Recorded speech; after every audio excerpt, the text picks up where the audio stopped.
All right. So just to do a real quick recap, we were holding. We discussed the last few weeks the mitzvah of loving your fellow like yourself, and many details and insights and lessons and stories connected to this and laws. We discussed the significance of the word kamaycha, a lot of various interpretations and insights. We discussed the significance of the phrase concluding with the words "I am Hashem," and all different lessons and insights connected to that, explaining that, the deeper ideas. And then last week we discussed the story in the Talmud about the guy who wanted to learn the Torah on 1 foot, and how Hillel told him that what you don't like done to you, don't do to others. This is the entire Torah. The rest is commentary.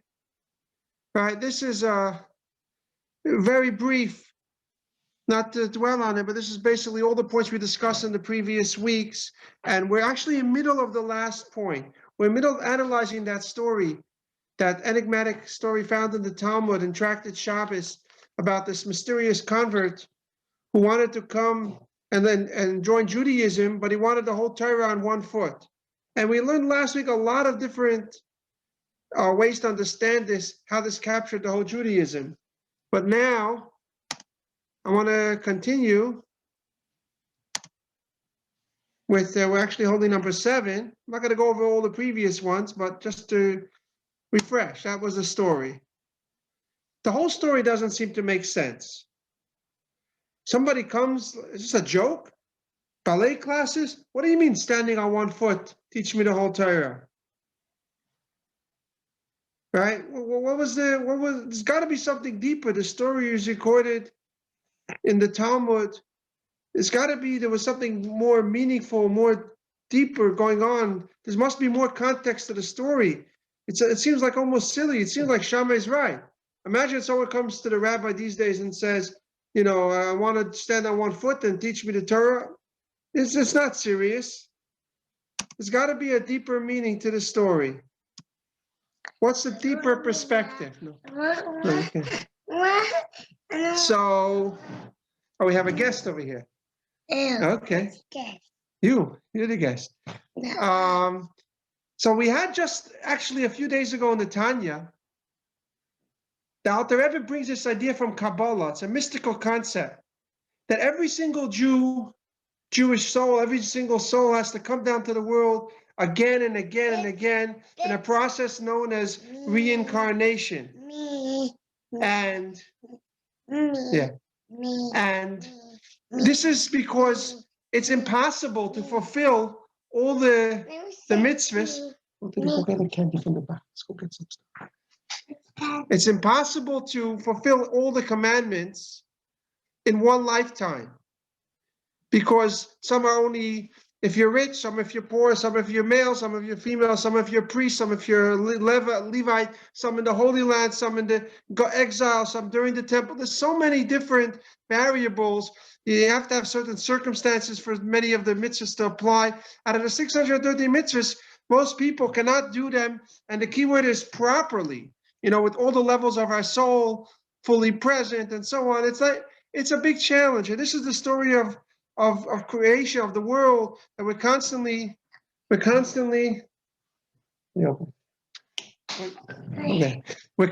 have to come down. The soul comes again and again to this world to be able to do all the mitzvahs. Now, this is what the fellow was asking Hillel. How can one fulfill the entire Torah in a single lifetime? That's what he meant. He wasn't trying to do ballet classes.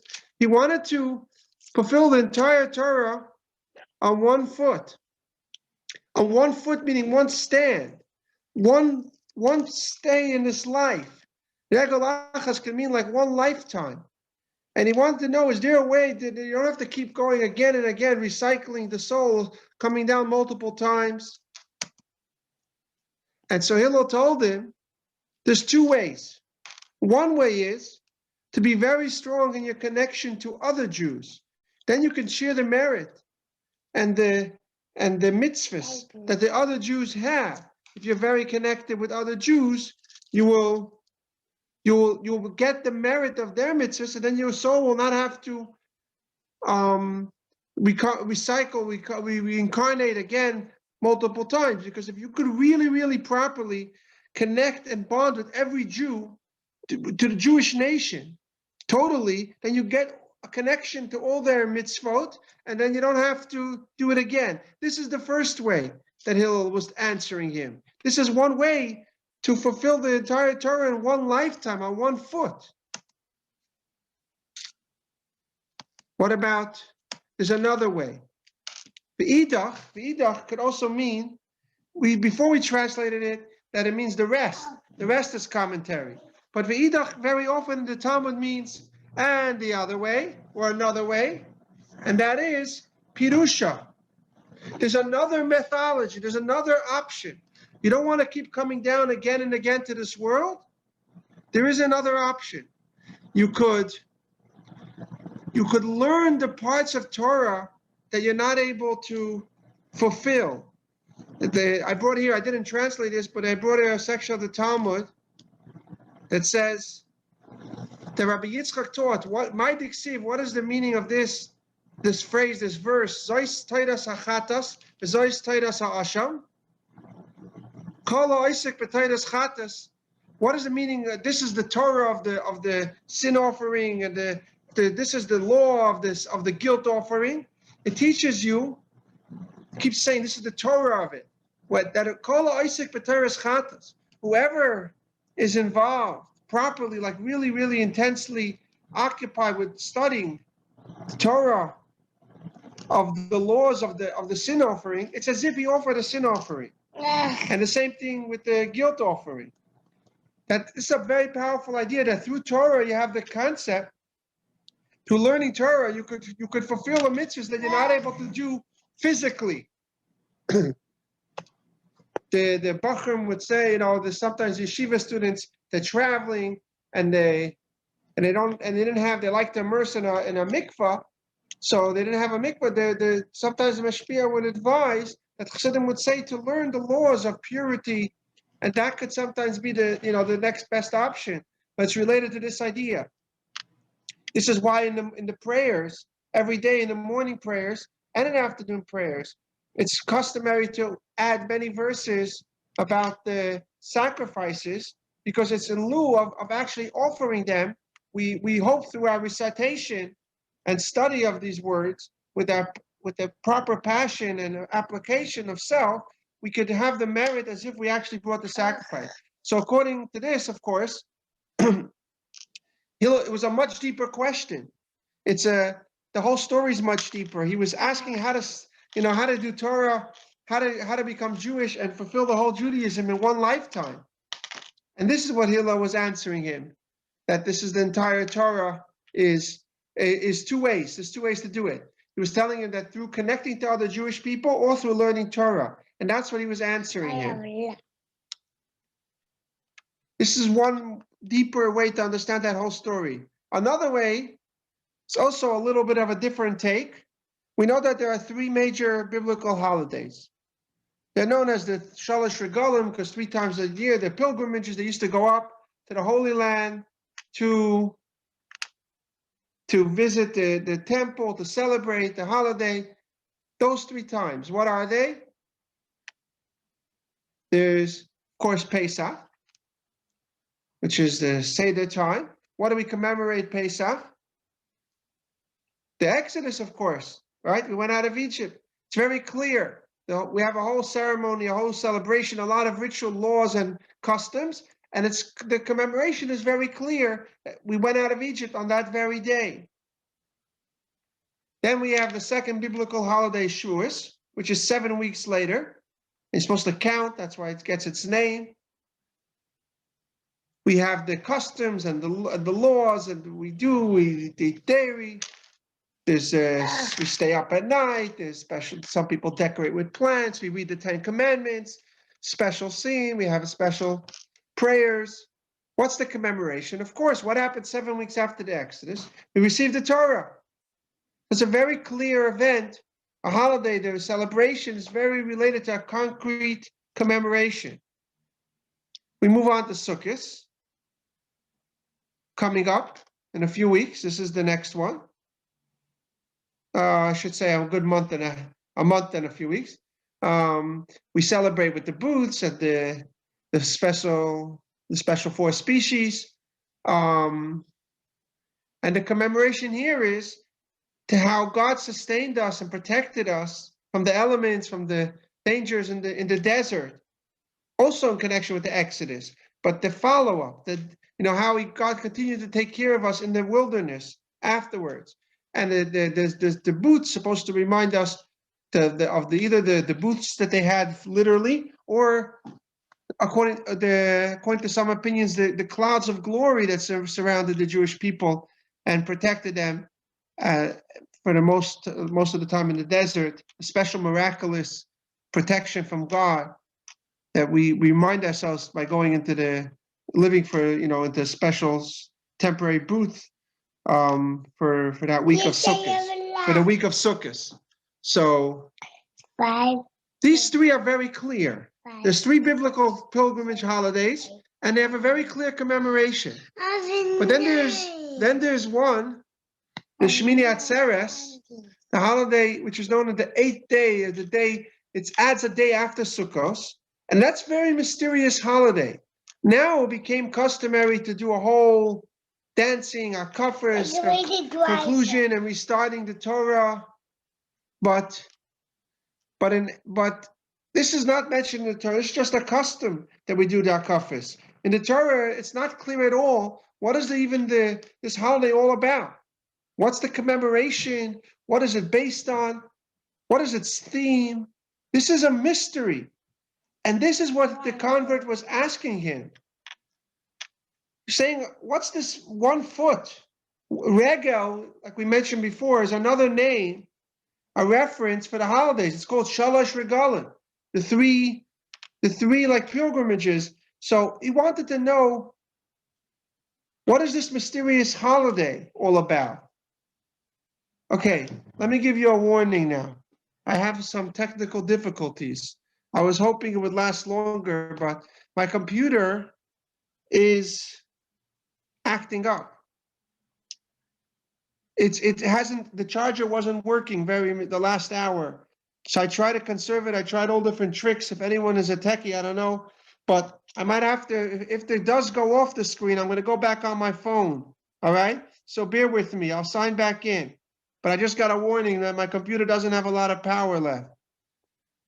All right? I'm very sorry about that. I don't know what happened, why my charger failing.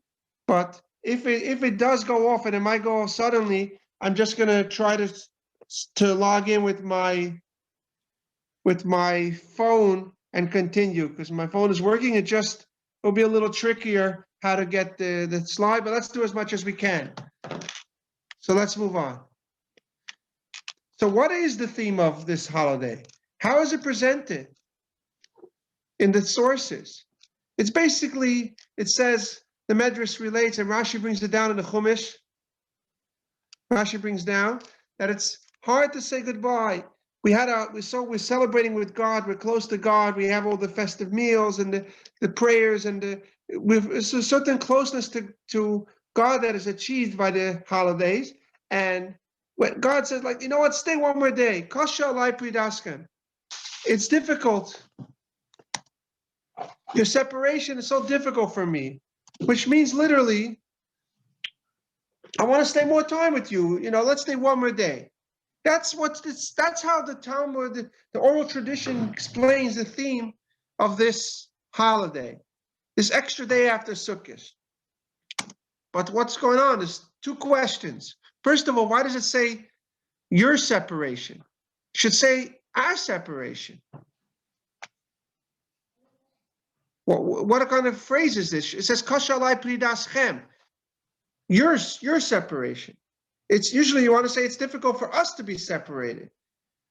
And another question is, what does exactly mean to be separated from God? How does that exactly work? Isn't God everywhere? How do we get separated from God? Whoops. Okay, that slide's missing. And the explanation is that these two questions, they answer each other. There is no separation from God besides for one way. And that is if there's separation amongst ourselves, if there's separation amongst us, your separation is difficult for me, God says. Why? Because that equals our separation. God is everywhere, but we cannot be close to him, like we discussed in a lot of the earlier points, that God's presence cannot be close to us unless we are getting along with each other and being nice and considerate and bonding, connecting properly with each other. If not, that's the only way to be separated from God. Our separation, God says your separation. Now everyone's united. Sukkot, you're celebrating. You're united. The four species represents unity. The booths represents unity. But what happens when you leave? When you leave the holiday, when you leave the booth, right? Then what's going to be with all that unity? Oh, here, go play with Menachem. She can't play with them. Get them started over there, right? So the Medrash is saying Hashem gave another day. Hashem gave us another day just to focus on unity. And this is the secret meaning of this holiday, that it's all about connecting with our fellow Jews in the greatest way, which is, that's why we dance. Dance by dancing is done with the feet, with the Torah while it's closed, because we want to express a connection the Jewish people have with each other and with God that's not about intellectual achievement and emotional capacity and expression. And the Torah is closed. The feet are dancing. With dancing, we're all equal. We're all, doesn't matter how much we know, how well we did on the test, and how much knowledge we have. He's going to come in like 5-10 minutes. You're going to wait for him? So this is the meaning of Shmini Atzeres. This is what it's all about. So this is another deeper meaning of this whole story with Hillel, that he was telling, the guy was asking, what's the meaning of this holiday? And he told him this is a special holiday that's all about brotherly love and connection. Now let's move on to another concept before we tie it in. Actually, okay, it's jumping. Oh, yeah, okay. We're going to get back to one more idea from Hasidus on this, but first we have this discussion. We know that in the Torah, the Jewish people are compared to the sand. Like God told Avram, your children will be like the dust of the earth, like the sand at the seashore, right? There's many verses. They're also compared to the stars, right? There must be a deeper significance to this analogy. I once met these people, maybe you heard of them. They call themselves the Black Israelites. Now, I have nothing, I try not to judge anybody by the color of their skin. Like the Rabbi told somebody that the soul has no color. But they're a very interesting group. I heard they're pretty dangerous. They're very violent often. They're interesting religious group. But they're very into, like, they used to make these announcements in the subway. I remember meeting them in New York, that the blacks are the real Jews. The blacks are the real Jews. Why? They said, God said to Abraham, your children will be like the dust of the earth. What color is the dust of the earth? And they were all cheering and chanting. So, it actually says the sand at the sea. In Florida, we know that it's pretty white, but the whole thing is so silly. Is that why God compared them to the sand? Because of the color? That's not important.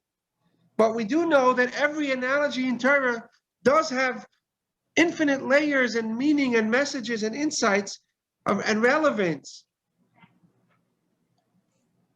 So what could we learn from this analogy in a deeper level? Devora, you might want to wait outside or the bus might fly by. Okay, so let's continue.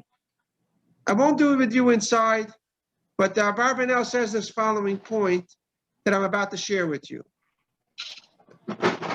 This is a very big, I'm not a big proponent of graffiti, but there's one kind of graffiti, one time, one incident that I want to say is a little deeper. It's not just low graffiti. There's this arch over here you see on the screen is the Arch of Titus. And it's actually was built after the destruction and the conquest of Jerusalem by the Second Temple, approximately the year 70 in the Common Era.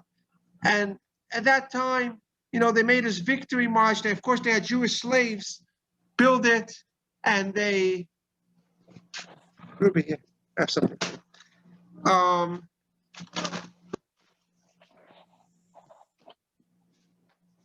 second. Play over there, the other one. Go there. And somebody, you know, actually a few years ago, he went and sprayed the words Am Yisrael Chai on this arch. And it's such a powerful idea because they were massacring the Jews. They were empire. They dominated the region. The Jews looked like they were done with. They were over. But 2,000 years, we're somehow still standing. We're still kicking. And what's with the great Roman mighty empire? The world dominating empire? They're in Wikipedia. They have they're lucky they're in the museums a little bit. And the Jews are meanwhile writing Wikipedia and going strong. Did I bring here's the famous, this is the famous line of Mark Twain, is right. It's beautiful, well written. He says, the statistics are right. The Jews constitute about 1/4 or 1% of the human race. It suggests a nebulous puff of stardust lost in the blaze of the Milky Way. Properly, the Jew ought hardly be heard of, but he's heard of, has always been heard of. He's as prominent on the planet as any other people, and his importance is extravagantly out of proportion to the smallness of his bow. His contribution to the world's list of great names in literature, science, art, music, finance, medicine, and abstruse learning are also very out of proportion to the weakness of his numbers. He has made a marvelous fight in this world, in all ages. I love this line. And he has done it with his hands tied behind him. It's so true. We're being hounded and oppressed. He could be vain of himself and be excused for it. The Egyptians, the Babylonians, the Persians, right, the Mesopotamians, they rose, filled the planet with sound and splendor, and faded to dream stuff and passed away. The Greeks and the Romans followed. They made a vast noise. They're never gone. Other people sprung up and held their torches high for a time, but it burned out, and they sit in twilight now and have vanished, right? You think of the Nazis, Yamach Shemam, the USSR. The Jews saw them all, survived them all, and now what he always was, exhibiting no decadence, no infirmities of age, no weakening of his parts, no slowing of his energies, no dulling of his alert but aggressive mind. All things are mortal but the Jews. All other forces pass, but he remains. Anyway, this is the first analogy of the sand that the Abarbanel says. That everybody, maybe I'll go back, I'll show you that inside. He says, Kalaimer, ki al afa yosim mushpalim ka'afa, we're like the lowest, like the sand that everybody steps on. Midrach lakol, we're stepped on by everybody. Saif yikberu v'yinatzchu, but in the end, we outlast them, just like the sand outlasts everybody who steps on it. And he adds more, and to bring this to point out even more like insight in this analogy, just like the earth. In the end, all the people who stepped on the earth, they get buried in the earth, right? And the earth overcomes them. This is the story of the Jewish people. It's a beautiful insight in the comparison. Why God, in a deeper level, why Hashem compared the Jewish people to the sand. Let's go on. But what is the secret of a miraculous survival? How did we do it? What is the secret Jewish power, our superpower? You know what it is? The answer could also be found in the sand analogy. Look at sand. It's worthless. Garbage. You can't even But it's so everywhere. It so has no value whatsoever. It's like garbage. It's worthless. But together, that's when you take an individual grain of sand. But together, it's able to hold back the ocean. Its strength is when it's connected with another grain of sand and another grain of sand and another grain of sand. So this insignificant grain of sand holds back the entire ocean. This is also the secret of Jewish survival. It's our unity. But what unites all the Jewish people? Culture? Language? Is it a country? Obviously not. There's every stripe and every type amongst the Jewish people. Not all of them speak the same language.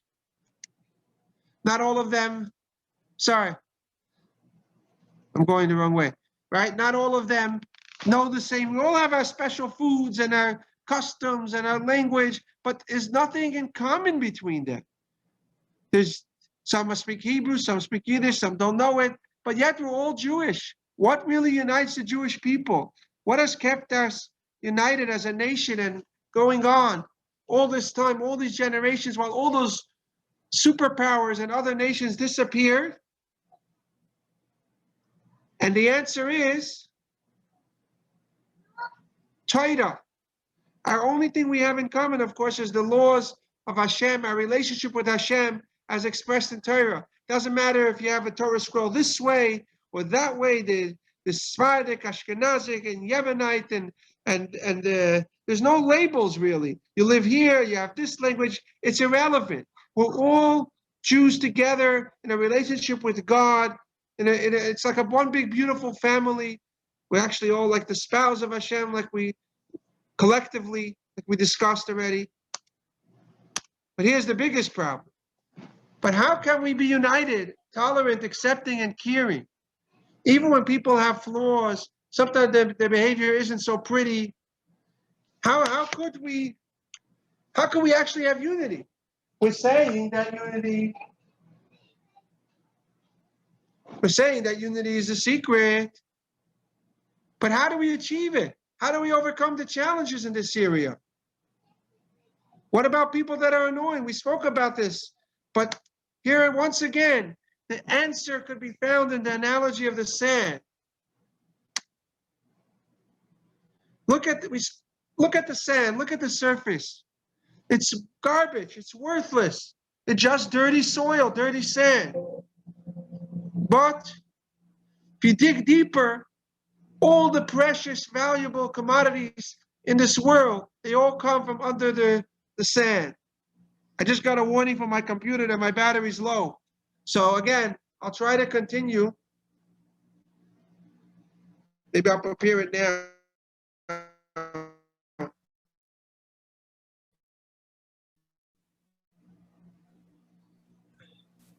Make sure your connections are... I'm going to sign in my phone. Just make sure that your connections are on both sides. Make sure that both of your connections on both sides are actually making contact. I don't know. Something seems to be wrong with my plug because the wall has power. That's the extent of my ability to try to figure it out. I might have to replace the plug, but it'll have to be another time. So I'm actually on the meeting now.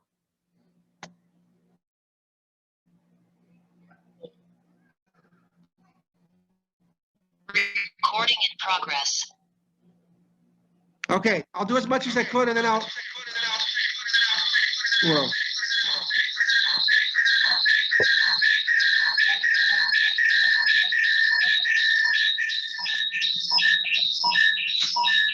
Something is...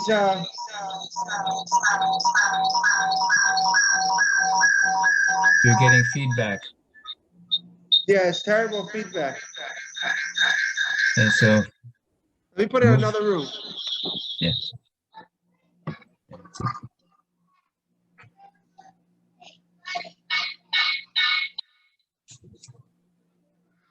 Hello? Okay, do you hear me here? Clear?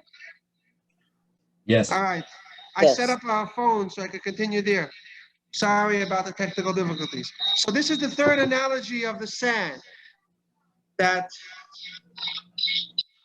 I think I know what it is. The volume here.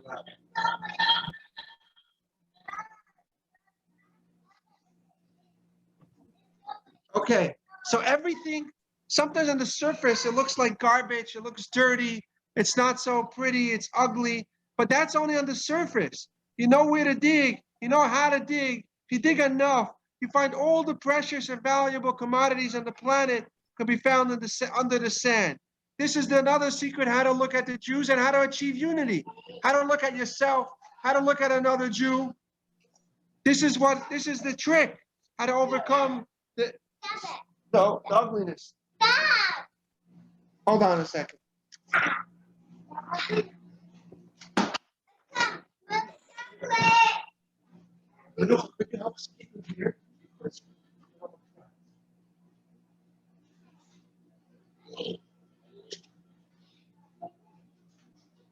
All right, are we still live? Yeah. Sorry about that again.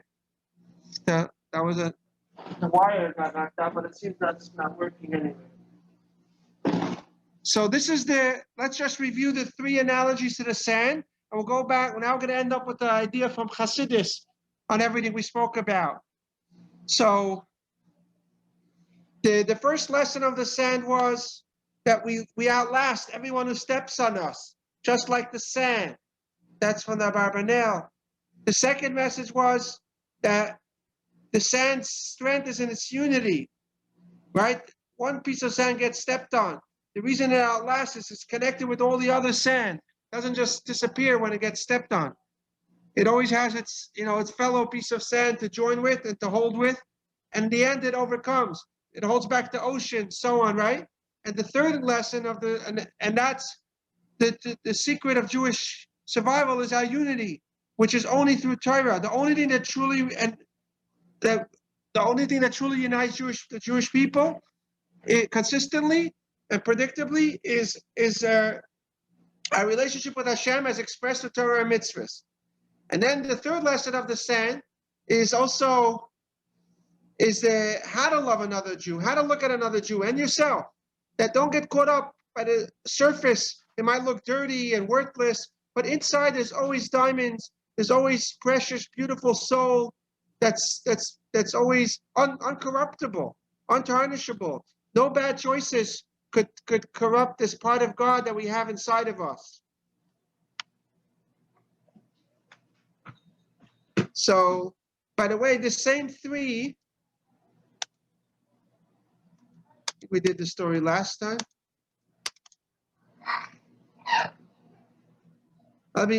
I'll just add before we go on to part 4 that the same thing applies with the stars. The same three insights are brought about the stars. Rashi said in the parsha a few weeks ago that the Jews are compared to the stars who last forever. And it's also brought in Ayom Yom that the stars, at night, they give one star, it's tiny, it's small, doesn't really do anything, but together they give a lot of guidance and they light up the night and so on. They could find direction. You could have meaning and direction through the abundance of the stars. And the third point is also in the stars, the preciousness of every Jew. The stars from down here, they look very small and insignificant. But of course, from the perspective of heaven, we all know how massive and great every star really is. That's how we look at another Jew. Don't get caught up. It looks small to your perspective, but really, from Hashem's perspective, is so amazing. Okay, let's do a little piece of the Ramban, Nachmanides. He says that a very interesting point. How do you fulfill the mitzvah of loving your fellow like yourself? You ever thought about that? Is it an emotional obligation?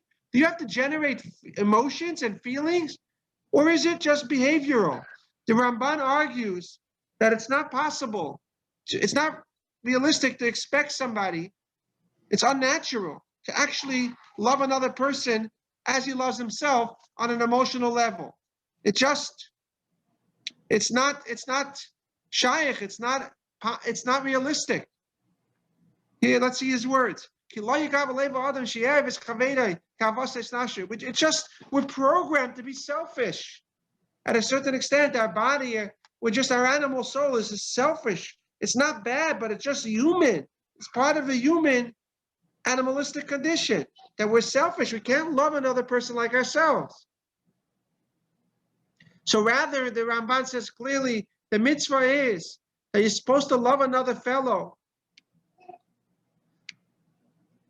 This translates into action, behavior. And it's spelled out. I didn't quote the whole thing. You have to treat them. You have to take care of their property, be sensitive to their pain, their feelings, and so on, their honor, their property. You have to be considerate and sensitive to another person, just like yourself. And this is doable. On an emotional level, seems very unrealistic to expect it to really love the same way you love yourself. It's not natural. We're programmed to be selfish. But on a practical, behavioral level, it is feasible. This is what the Ramban writes, right? Almost a good 900 years ago, or 800 years ago. Now let's go to Chassidus.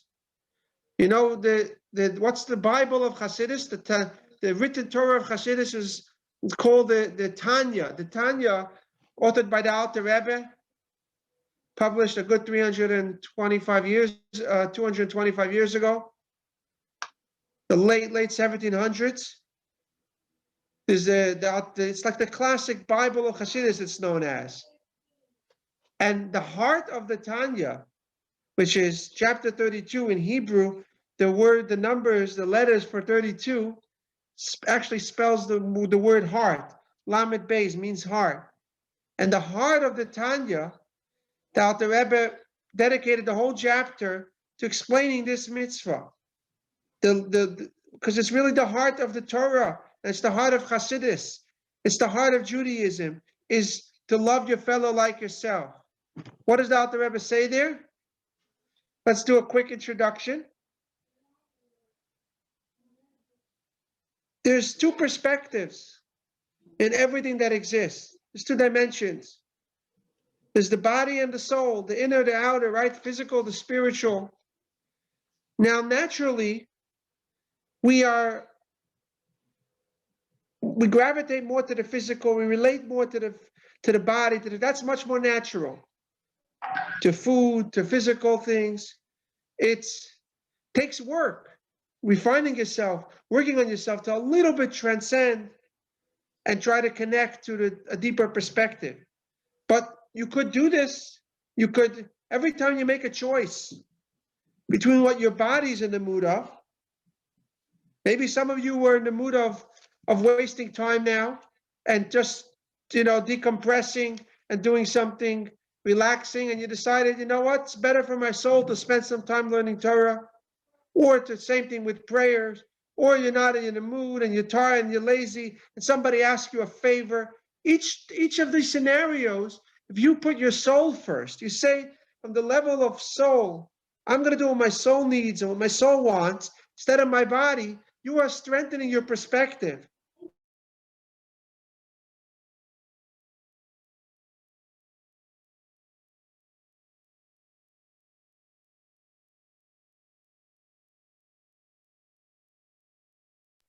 Hello, do you hear me now? Does everyone hear me? Yes, that's fine. All right, my computer just died. Do you still have the screen, by the way? Yes, Rabbi. I don't see the screen, but I don't know if I have a way to even turn it now because I'm not. What I'm saying is I don't see my own slideshow anymore because I'm on my phone as a guest. So I guess we'll just conclude without the slideshow. I'm just going to bring I was going to do a little piece of Tanya, so let me just get it, and I'll read with you a little piece of Tanya. So this is what life is about. Putting the body before the soul, putting the soul before the body as much as we could.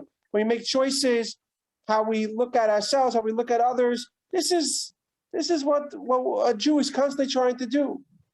And let's see, the Alter Rebbe starts off the chapter 32 with these words. He says, putting your Aidekiyim Dvarim Anal, Liyas Gufa Nivza Venimas Beina, not to focus so much on your body. Don't take your body like you're, of course, a Jew has an obligation to take care of his health. But we mean the body, we mean the desires, the impulses, the cravings, and the moods of the bodies that are selfish and animalistic. That you don't have to take so serious. You're deeper. Unlike this is very counterintuitive in the society these days, but they almost worship everyone's, your comfort and your selfishness is like it's already like, they make a whole religion out of it. Again, there's nothing, you could be a great tzaddik and do self-care and take care of your health and be health conscious, and that's nothing to do, that's part of Judaism. The Rambam writes it's part of serving Hashem, part of a relationship with Hashem is exercise and eating properly. I'm not talking about that. I'm talking about worshiping your impulses and your cravings and your moods, making a whole like just saying you have to give in, you can't suppress or God forbid, anytime tell yourself no, anything your body, your animalist body is in the mood of is like that's what the secular society now makes a whole religion out of. Anyway, Dr. Rebbe says, so not to take your body's impulses and moods so seriously, rather to make the focus your joy. One's joy should be simchas hanefesh levada. Try to make your excitement in your day revolve around the soul and the soul's needs. This is a straightforward way, an easy way, or at least reasonably feasible and realistic. You could actually love another fellow Jew like yourself. Big or small, and you could actually really love every other Jew, not just on a behavioral level. Like the Ramban said, the only reason it's not natural to really love another person like yourself is if the body is dominant in your consciousness and your perspective. From a body level, it's impossible to love another person like yourself because our bodies are animalistic.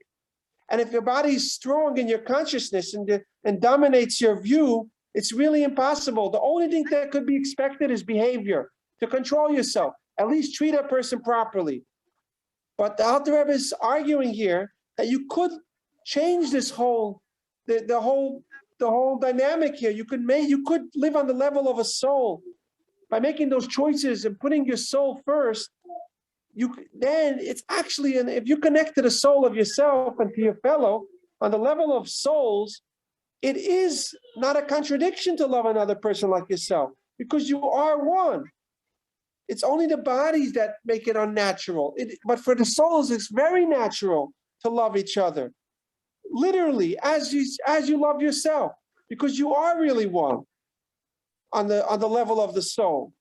This is the fascinating explanation that the Alter Rebbe gives in the Tanya, and again in chapter 32, the heart of the Tanya and of the Bible of Chassidus. And then the Alter Rebbe has these words. Listen to these words. He says, and this is the meaning.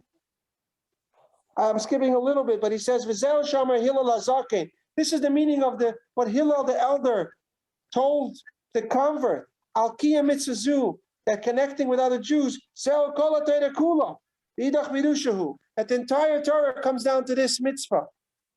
And we asked the question, and we explored at length all different meanings.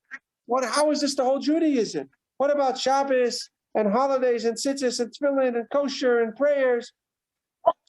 Now we understand it perfectly, so simply. Judaism is all about transcending your body, transcending your animal nature, connecting to your soul. This idea of Ahavas Yisroel was only being possible when you transcend your body, connecting and connect to your soul and look at another person in a deeper way, focus on their soul. This is the whole Judaism too. It's really one and the same. There's no separation between them. And this really answers all our questions, this idea of the Alter Rebbe.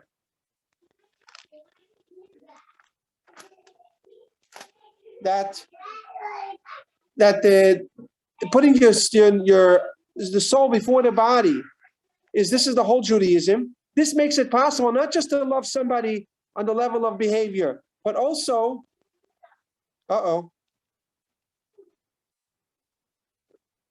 able to admit people still? Wow, okay, I'm not the host anymore. But welcome whoever was able to come. Okay, I'm on my phone now, whoever came now, and we had some technical difficulties, but we're wrapping up the whole discussion. So this answers really not just the last question, and not just, it also revolutionizes our understanding of this mitzvah. It's not just behavioral. You can actually fulfill it on an emotional level. And it also answers our previous insights about Ani Hashem and Kamoicha. That if you do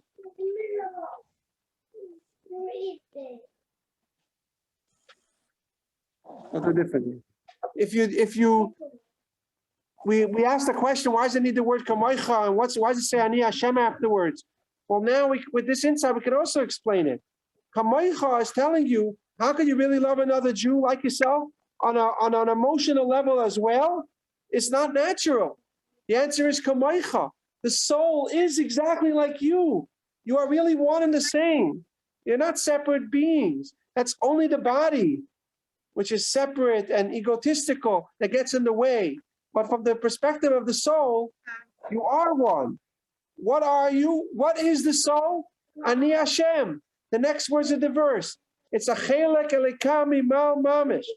It's a part of Hashem, of the Holy One, equally. This is why we're all one and the same. Ruven, go to the other room, please. Ruven? I want to end up with a story and then questions and discussions. One of my favorite stories. There's many versions of the story. I'll tell you the way I saw it once written. That there was once a fish swimming in the water, and it got caught. It sees a little worm. It goes for it, and it gets caught, yanked out of the water with a hook in a painful hook in its upper lip, and it goes flying into a little bucket. It was caught by a successful fisherman. So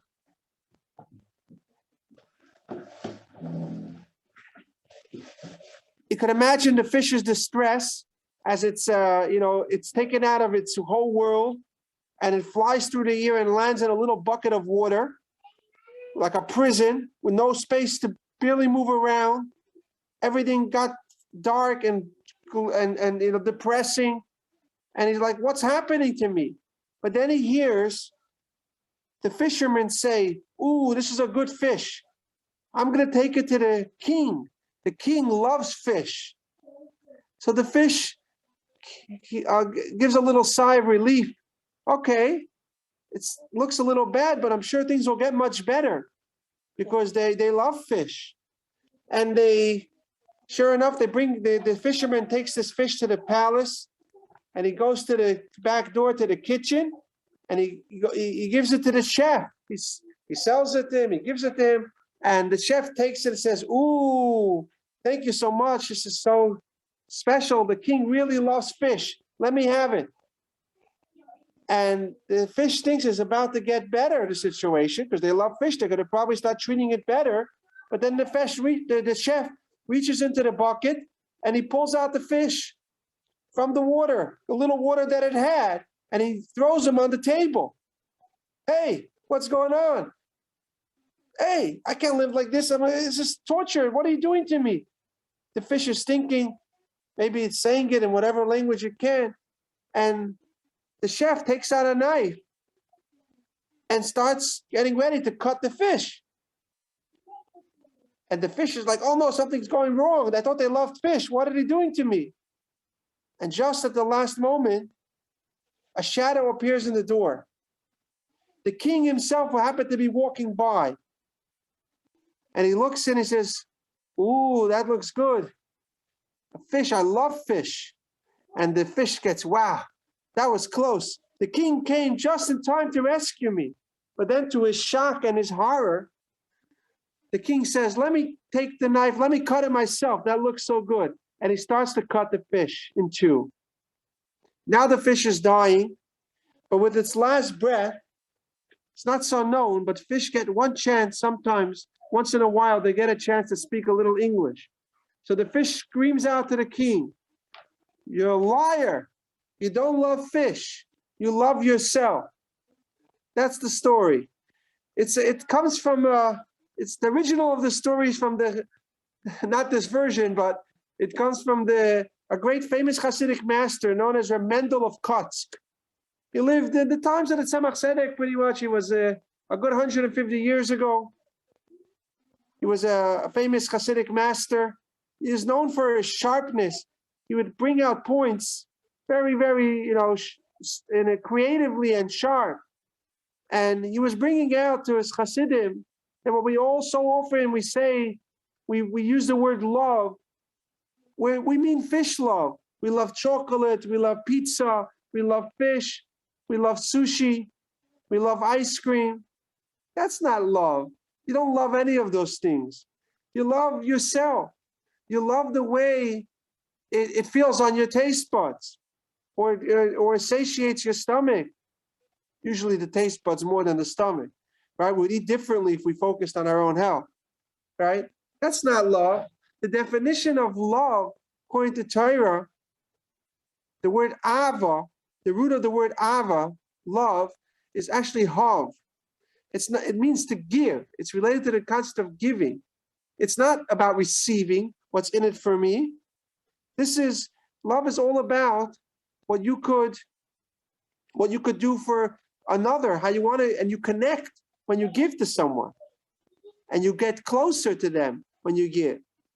This is what true love is, not some excitement and initial thing or selfishness about you make me feel so good. These things are never always superficial and temporary, but it's a whole nother discussion for in marriages. There's so many beautiful letters of the Rabbi about this. But let's see if there's any. Let me just sum up, and then we'll do if there's anyone has any questions, or maybe do some more. There's a lot more points to say about this, but first I'll see if anyone has any questions. We discussed, I would say, 4 points in this series, these 4 weeks, I guess. Not perfectly, but we discussed the word kamoicha in the verse v'ahavta l'recha kamoicha, love your fellow like yourself. And we had many insights about that. We had many insights about the Ani Hashem that follows, love your fellow like yourself, I am God. And then we had a lot of interpretations and meanings for the story of Hillel. The story with Hillel, how he told the convert that the whole Judaism on one foot is basically treating other people nicely, or like you like to be treated. We had many, many explanations for that, including today's class. We started off with at least another 3 more. And I guess the last discussion we could say was, what does it really mean to love? And how do you really fulfill the mitzvah? Is it behavioral? How does it work on an emotional level? Is it realistic? How is it? So it's only when you make the soul more important in your perspective and in your choices and in your schedule, and you make the soul dominant, then it's possible to really, really love another person, not just fish love. Now, it's easy to get along with people who are your type.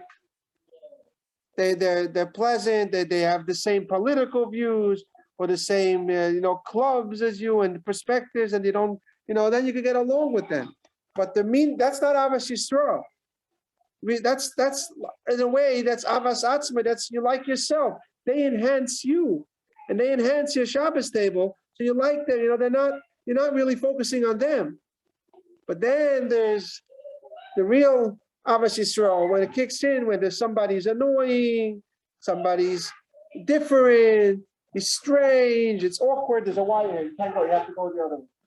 No, you can't. You can't. Oh, then go tell Ruben.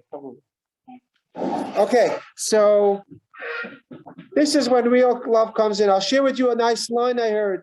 You know what the definition of hospitality is? Hachnasas orchim. I heard this nice line. It's hospitality. Hachnasas orchim is when you make your guest feel at home when you wish he was. Okay, that's when it's real hachnasas orchim. When there's, I remember watching. I was a bacher in 770. Was sitting learning Friday night. Everyone would come and take all these bacherim for guests, and then there was some admirable chassidim would come. And they would take all the people that nobody else wanted, and they would take all these misfits and characters who were strange and odd and this. And that was, I remember looking at them with admiration, realizing that they're like, it's not just. Of course, I'm not saying you have to also be nice to people who are normal and give them also food. But to realize that the real Ahavas Yisroel, when it kicks in, is when it's different, when it's hard, when it's challenging. That's when it's Ahavas Yisroel. Till then, it's a little bit yourself. You like them, you enjoy them, you enjoy their company, they enjoy their words, their presence. So it's you're having joy in it. It's not the ultimate level. Don't fool yourself. Of course, the bottom line is, even if you don't reach the emotional, the behavioral counts a lot. When it comes between us and our fellow people, it doesn't matter so much the feelings. It's good to work on that. It's important. And it's possible, like Dr. Rebbe says. But the goal, the most important thing is how you treat them. Even if there's not such good motives and you're doing it for ulterior motives, because when they enjoy your good supper that you invited them to, or the bed that you let them stay in, they're not faking it. They're enjoying it sincerely. So it doesn't matter how sincere you were when you did it. This is a response that the Alter Rebbe once told one of his Hasidim who thought he shouldn't do this hospitality because he was doing it for the honor and the recognition and the fame, and he was thinking to stop. The Alter Rebbe told him, no, when you're being nice to other people, that's what counts. Okay. Anyone want to share anything? We have a minute left. Very, very nice to see everybody. Or to whoever participated, thank you for joining. A little discussion we had for these few weeks about loving our fellow like ourselves. Hashem should help. We should really make a good vessel to rectify this whole galus through a little bit of these ideas of living them, and we'll have the ultimate unification of the Jewish people with the Geulah Amitis V'Shlema. Now I don't know how to end the meeting even because I'm not the host anymore. So I think You're still the host. I'm still the host? Yes. Oh, so I could have shared it. How did that happen? I don't know. Okay, everyone have a nice day. I guess you can message me if you have anything you want to follow up with. Can ask Rabbi Smith for my number. Thank you very much for joining. And Thank you, Rabbi. you're very thank you, welcome. Rabbi. Have a wonderful day. Bye. Thank you.